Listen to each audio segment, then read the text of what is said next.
Yes. I know, I could go farther back. You're good. I'm going to come to you.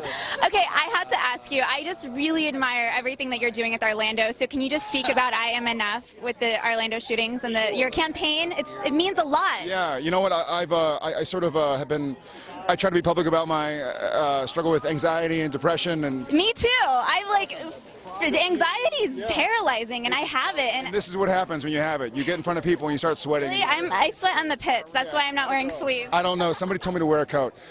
Anyways, take it off. there's been sort of a progression of just over a year ago, a buddy of mine, Stephen Amell, had done a T-shirt campaign to fundraise for American Cancer Society called F blank CK Cancer, and raised like $1 million, like hundreds, a ton of money and some awareness. And he kind of brought it up to me. We live across the street from each other in Vancouver. And he was like, hey, there's a company and they're raising money for different funds and different charities. And so we started the Always Keep Fighting campaign.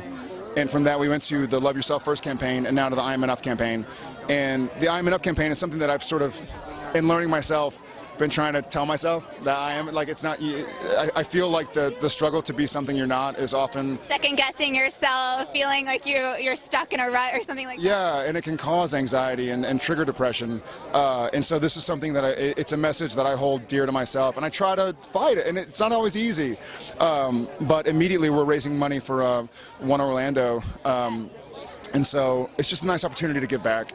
I mean, I've been really blessed. I've been working for since I was in middle school. I remember you in middle school. That's awesome. Thank you. Just right down this hill at Gilmore Girls. But it's nice to be in a position to be able to give back and have people kind of listen and get passionate about what you're passionate about. Can I ask you one thing, just for people such as myself, and I think it's really great that you're vocal because I've struggled with anxiety for years. Do you have any advice just for ways to deal with it, ways to overcome? You know, I seek professional help, and I'm proud of it. You know, like if I was going to try to get in shape or like learn how to do parkour or something, I would go to professional. So therapy's the best thing I ever did. Yeah, it's the best thing I still do. Yeah. So, and I'm proud of it, and it's one of those like, hey, I go to a nutritionist because I want to learn how to eat. So I'm certainly not a professional, but I would say find a professional that you can talk with and bounce ideas off of. And then there's always, working out, eating healthy. But can we talk about Gilmore Girls? I just want to know if you can tell me one thing that was the exact same coming back and one thing that was different.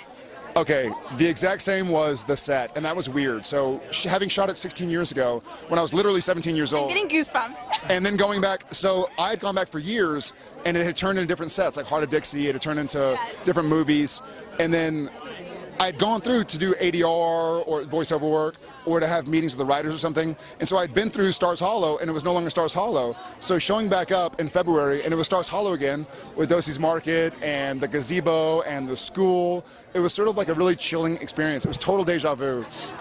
Speechless. Yeah, I was so excited for it to come back. I was speechless too. It was cool to nerd out. And I sort of had my experience with Gilmore Girls, I did it for 5 years, and then I kind of got Supernatural and some movies during it, and so I didn't think that I had closure because I'd kind of moved on to the next show with Warner Brothers. But this is a chance to go back and get closure, and it's a really cool role I got to play in the new Netflix series. Can you speak about Netflix, what it means for them to be bringing back projects? I mean, it's becoming a bit of a fan favorite. Did you feel a lot of freedom getting to work with Netflix? Yeah, and I feel like Netflix has been amazing, not only for Gilmore Girls, but for Supernatural. It's just such a way, and I think the way people are watching TV these days is they're binge watching. I'm binge watching. What are you binge watching? Well, right now I'm unfortunately binge watching like Lego Movies, Zootopia. What's it called? Ice Age 1, 2, and 3. I'm binge watching every cartoon kids. Well, when the kids go to bed, what are you guys binge watching that does not include like G-rated projects? Well, I'm catching up on Bill Maher. Okay.